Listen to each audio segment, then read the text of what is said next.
नमस्कार दोस्तों, कैसे हो आप लोग। उम्मीद करता हूं कि आप अपने घर में अच्छे होंगे।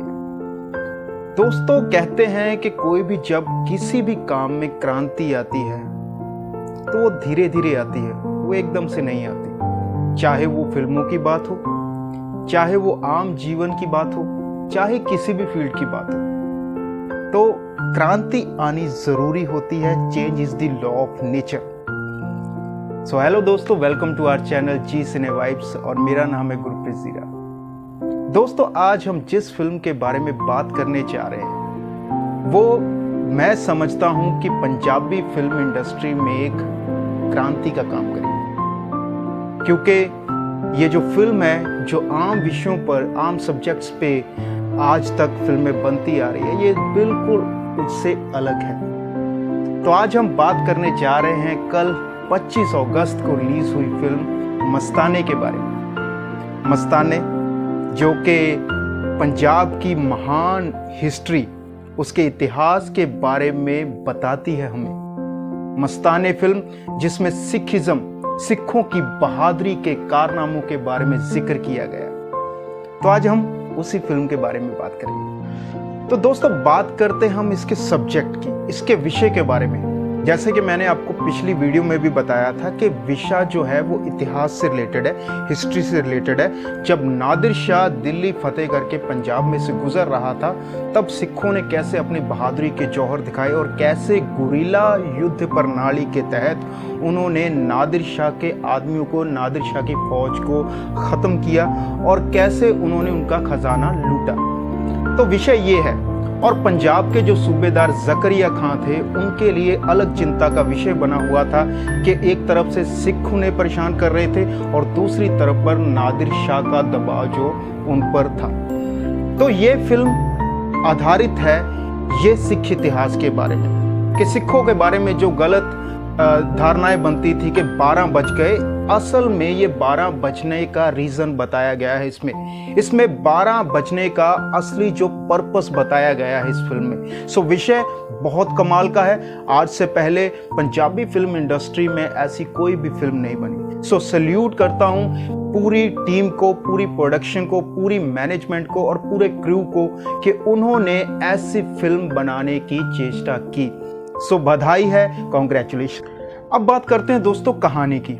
देखिए, मैंने आपको पहले भी वीडियो में बताया था कि एक प्रोड्यूसर करोड़ों रुपए खर्च करके एक फिल्म बनाता है, तो अगर हम पूरी तरह से उसको डिग्रेड करते हैं, हम उसको कहते रहते कि उसने यार अच्छी प्रोडक्शन नहीं बनाई, तो उसका मन भी टूटता है और कहीं ना कहीं फाइनेंशियल स्टेटस में भी उसके प्रॉब्लम आती है। तो अगर हम ये कह दें कि बहुत कमाल की मूवी, बहुत अच्छी फिल्म है, बेवजह, तो वो भी सरासर हमारी ऑडियंस के साथ धोखा होता है। तो हमें रिव्यूज वो देने चाहिए जो बिल्कुल सटीक रिव्यू हो, बिल्कुल रिलायबल हो फिल्म के पॉइंट ऑफ व्यू से। क्योंकि जब फिल्म बनती है तो उसका थीम होता है, उसका विषय होता है, उसकी स्टोरी होती है, उसकी सिनेमेटोग्राफी होती है, स्क्रीन प्ले होता है, डायलॉग्स होते हैं, सीन्स होते हैं, एक्टर्स होते हैं, ये सभी का काम होता है। तो किसने कैसा काम किया, कैसा काम हुआ फिल्म में, तो ये बात बिल्कुल रिलायबल होनी चाहिए।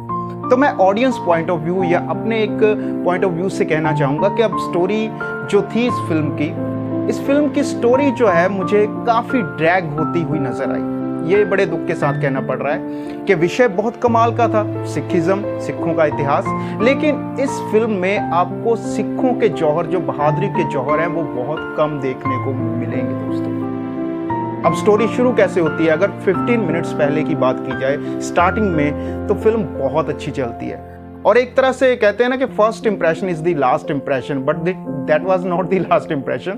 कि फर्स्ट 15 मिनट्स बहुत अच्छी फिल्म चलती है। सिखों का दिखाया जाता है कि वो कैसे लूटते हैं खजाना नादिर शाह का, और उसमें सिनेमेटोग्राफी बड़ी कमाल की दिखाई गई है। जो एंट्री दिखाई गई है सिखों में, कैसे वो जंगलों में रहते थे और कैसे फिर वो लूट मार करते थे, तो वो बड़ा एक अच्छा मंजर था और हमें एक तरह से हौसला भी मिला कि यार बहुत कमाल की मूवी होने जा रही है। लेकिन आफ्टर 15 मिनट जब नादिर शाह ये पता करता है कि सिखों ने उसके साथ ऐसा किया, उसके बाद फिल्म लगातार ड्रैग होनी स्टार्ट हो जाती है, कहानी ड्रैग होनी स्टार्ट हो जाती है। कि नादिर शाह लाहौर पहुंचता है, लाहौर में वो जकरिया खां को कहता है कि मुझे सिख चाहिए।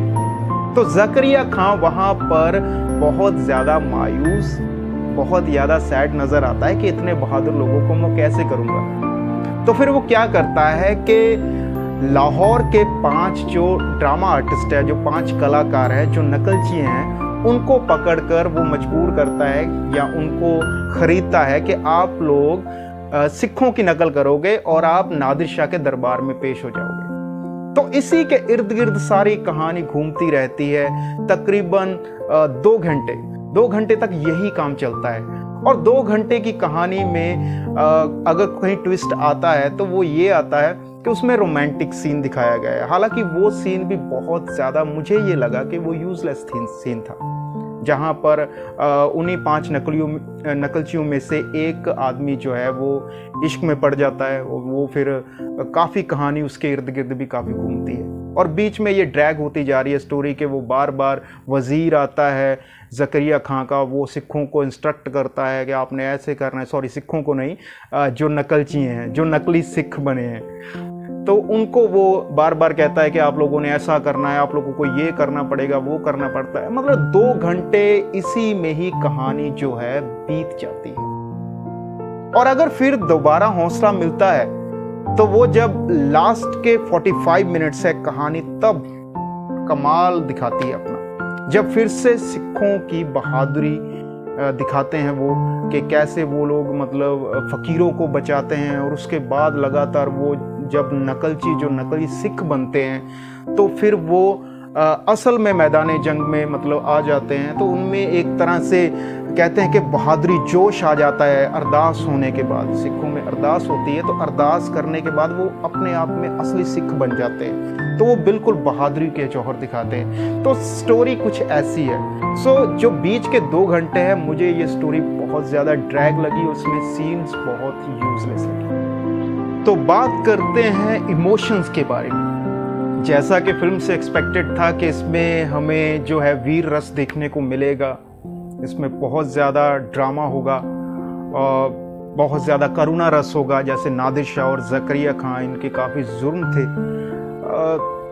विपत्स रस होगा, लेकिन उतना हो नहीं पाया। मैं कह सकता हूं कि जैसे मैंने पहले भी स्टोरी में भी बताया कि 15 मिनट्स तक हमें वीर रस दिखा और एक तरह से लू कंडे खड़े करने वाली बात थी।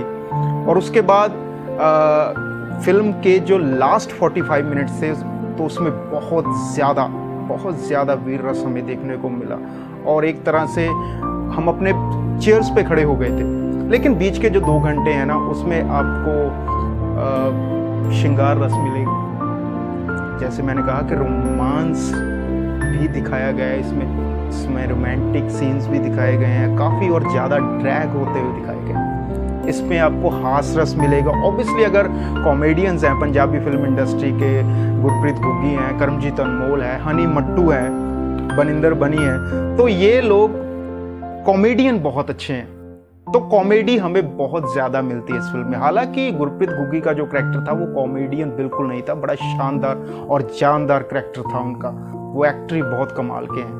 तो इसमें जो हमें रस देखने को मिले, जो इमोशंस देखने को मिले, जैसा कि एक्सपेक्टेड था कि हमें वीर रस ज़्यादा देखने को मिलेगा, वो वीर रस फिल्म में कम दिखा। लेकिन जितना भी दिखा बहुत ही ज़्यादा इफेक्टेड दिखा। एक्टर्स फिल्म की जान होती है। एक्टर्स वो होते हैं जो किसी भी फिल्म को एक लेवल तक, एक पीक तक पहुंचा सकते हैं और किसी भी फिल्म को नीचे गिरा देते हैं। तो एक्टिंग एक बहुत बड़ा रोल प्ले करती है किसी फिल्म में। तो बात करते हैं इस फिल्म के एक्टर्स के बारे में। अब ज़रूरी नहीं है कि अगर स्टोरी ड्रैग हो रही है तो एक्टर्स ने अपना काम नहीं निभाया। बहुत से एक्टर ने बहुत जानदार वर्क किया। तो 1 बाय 1 हम एक्टिंग की बात करते हैं। सबसे पहले बात करते हैं गुरप्रीत घुग्गी की। गुरप्रीत घुग्गी का जो करैक्टर था, कलंदर का करैक्टर था, एक नकलची या एक साधु टाइप पर्सनैलिटी, और क्या ज़बरदस्त पर्सनैलिटी। जब भी वो बात करते हैं तो एक बड़ी ही फिलॉसफिकल बात करते हैं, बहुत ज़बरदस्त बात करते हैं इस फिल्म में। उनके डायलॉग्स ही कुछ ऐसे हैं, मतलब कभी शेर व शायरी करते हैं, सुल्तान बाहू का जिक्र करते हैं, वो बुल्ले शाह का, तो काफ़ी वो स्टीक डायलॉग बोलते हैं और इन पर सूट भी बहुत करते हैं। तो बखूबी गुरप्रीत घुग्गी बहुत मंजे हुए एक्टर हैं, तो उन्होंने अपना काम बहुत ही अच्छी तरह से निभाया। उनके डायलॉग्स जो हैं वो एक तरह से दर्शकों के दिल पर करारी चोट करते हैं। तो उनके एक्सप्रेशंस, उनकी आईज मूवमेंट, ये सब कुछ बहुत कमाल का रहा। उसके बाद बात करते हैं तरसेम जस्सड़। अब तरसेम जस्सड़ की अगर हम बात करें तो आपने पायरेट्स ऑफ कैरेबियन जो फिल्म देखी होगी जॉनी डेप की, तो वो बिल्कुल आपको इस फिल्म में जॉनी डेप नजर आएंगे, क्योंकि उनका बोलने का स्टाइल, वो हाव भाव, वो सब उनका जो कॉपी था जॉनी डेप से। हालांकि वो प्रोफेशनल एक्टर नहीं है, he is a great singer, he is very talented singer, लेकिन एक्टिंग में शायद उनका जो करैक्टर था, ज़हूर का करैक्टर था, तो उसको निखारने के लिए, उसको उभारने के लिए उन्होंने जो अपने अंदर जॉनी डेप को संभाल लिया। तो जॉनी डेप आपको दोबारा देखने को नजर आएंगे इस फिल्म में, मस्ताने में। करमजीत अनमोल, बनिंदर बनी और हनी मट्टू की बात करते हैं तो इनका करैक्टर जितना भी था, हालांकि करमजीत अनमोल की कॉमेडी टाइमिंग पंचेस उनके बहुत कमाल के रहे, हनी मट्टू, बनिंदर बनी, तीनों ने ही बहुत अच्छा काम किया कॉमेडी के लेवल पर भी, और क्लाइमेक्स में जब वो नकली सिख बन के बहादुरी दिखाते हैं तो बड़ा अच्छा ज़बरदस्त काम रहा। राहुल देव नादिर शाह का करैक्टर था। हालांकि राहुल देव से एक्सपेक्टेड था कि उनका बहुत बड़ा किरदार होगा, लेकिन उतना किरदार देखने को मिला नहीं राहुल देव का, बहुत कम उनका करैक्टर था, और जितना भी था बड़ा लिमिटेड था और लिमिटेड डायलॉग थे, उतना काम उनसे लिया नहीं गया। शायद नादिर शाह को बहुत कम उभारा गया। अवतार गिल, जकरिया खां का करैक्टर नादिर शाह से ज्यादा था, लेकिन उनका उतना नहीं था। जकरिया खां का भी बड़ा करैक्टर एक लिमिटेड था, अवतार गिल ने निभाया। हालांकि राहुल देव ने नादिर शाह और अवतार गिल ने जकरिया खां का करैक्टर बड़ा बाखूबी निभाया, उनका जितना भी था। लेकिन मैं ये मानता हूं कि अगर इन सभी करैक्टर्स, अगर ओवरऑल फिल्म के सभी करैक्टर्स हम देखें एज एन एक्टर, तो जो भारू पड़ी पर्सनैलिटी एक्टिंग वाइज, तो वो थे आरिफ जकारिया साहब।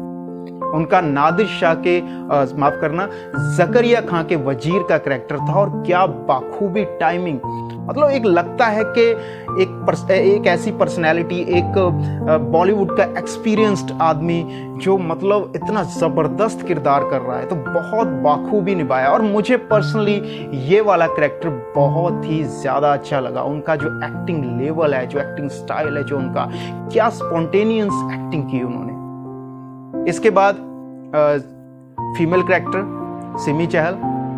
सिमी चहल एक्टर बहुत अच्छी है, बड़ी नेचुरल एक्टर है, लेकिन मुझे उनका करैक्टर समझ नहीं आया कि इस फिल्म में उनका अगर करैक्टर डालना भी है, अगर आपने रोमांटिक सीन्स डाले, उनको रोमांटिक सीन्स ज़्यादा मतलब उनके थे, तो मेरे हिसाब से बहुत लिमिटेड हो सकता था, लेकिन बहुत ज़्यादा खींचा गया उन सीन्स को।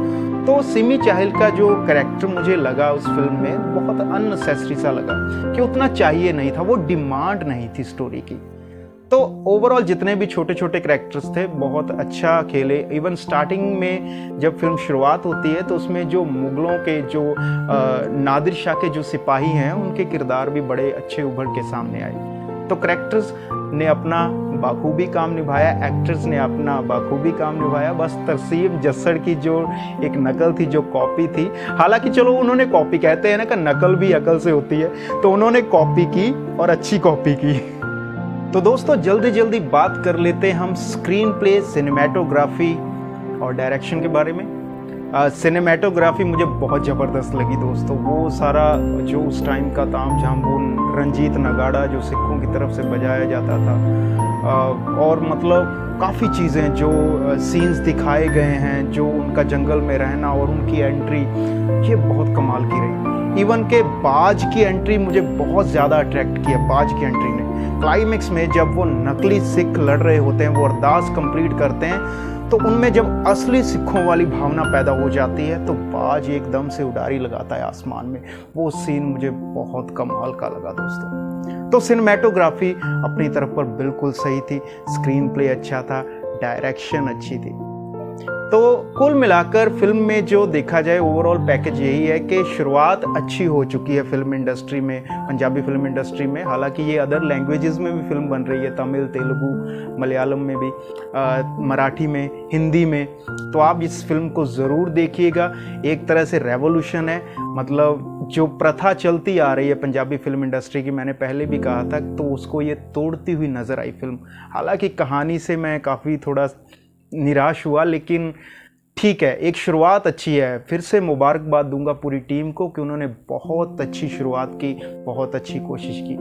और दोस्तों, अगर आपको हमारे व्यूज़ अच्छे लगते हैं तो हमारे चैनल को लाइक कीजिए, हमारी वीडियोस को, चैनल को सब्सक्राइब करना मत भूलिए ताकि नई नोटिफिकेशन आप तक पहुंच सके। कुछ दोस्त ये एतराज़ करते हैं कि जो आपका रिव्यू वीडियो होता है वो लंबा हो जाता है, वीडियो लंबी चली जाती है। तो मैं इनको कहना चाहूँगा कि दोस्तों, आप फिल्म पे पैसे खर्च करके जाओगे, आप फिल्म देखोगे, तो उससे पहले आपको एक एक चीज़ के बारे में पता होना चाहिए कि फिल्म कैसी है। अपना टाइम वेस्ट करने से पहले ये वीडियो देख लो तो अच्छा रहेगा। लेकिन ओवरऑल ये फिल्म जो है मुझे बहुत अच्छी लगी, इसका कंसेप्ट बहुत अच्छा था। तो ये फिल्म ज़रूर देखिए और हमारे चैनल को सब्सक्राइब ज़रूर कीजिए। आपका बहुत बहुत धन्यवाद।